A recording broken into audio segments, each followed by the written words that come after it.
நம்ம புண்ணியத்தை தான் சேர்த்தணும். ஊரில் இருக்கிற எல்லா தப்பையும் செஞ்சுட்டு வந்த அன்னைக்கு ஒரு நாள் தானம் கொடுத்துட்டா அப்படியே கடவுள் வந்து நம்மளை காப்பாற்றிடுவாருன்னு நினச்சிக்காதீங்க. அக்ஷய கிருதி அன்னைக்கு நம்ம தான தர்மம் பண்ணால் நம்ம ஜென்ரேஷனுக்கு, நம்மளோட குழந்தைங்களுக்கு, பேரம்பேத்தி எல்லாரும் நல்லா இருப்பாங்க. நீங்கள் தானம் பண்ணிங்கன்னா அவங்களுக்கு அந்த புண்ணியம் வந்து சேரும், காலத்துக்கும் அவங்க சந்தோஷமாக நல்லா இருப்பாங்க அப்படின்னு சொல்லி சொல்கிறாங்க. ஆமாம், நம்ம தான தர்மம் பண்ணாலே நம்ம ஜென்ரேஷன் நல்லாயிருக்கும், நம்ம பேரம்பேத்திகள் நல்லா இருப்பாங்க. அது அக்ஷய கிருதி அன்னைக்கு தான் பண்ணணும், தானியங்கள் பண்ணணும்லாம் கிடையாது. நீங்கள் என்னைக்கு வேணாலும் என்ன வேணாலும் கஷ்டப்படுற ஒருத்தருக்கு நம்மளால் முடிஞ்ச உதவி செய்கிறது தான தர்மம் தான். தான தர்மத்துக்கெல்லாம் இப்படி தான் பண்ணணும்லாம் கிடையாது. சரிங்களா?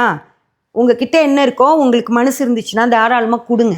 அதுவே உங்கள் சந்ததியை நல்லா வச்சுருக்கோம். இந்த நாள் இப்படி தான் செய்யணும் அப்படின்னு சொல்கிறத தயவு செஞ்சு கேட்காதீங்க, காது கொடுத்தே கேட்காதீங்க. உங்களுக்கு என்ன முடியும்னு நினைக்கிறீங்களோ அதை செய்யுங்க. அதுதான் அக்ஷய கிருதி.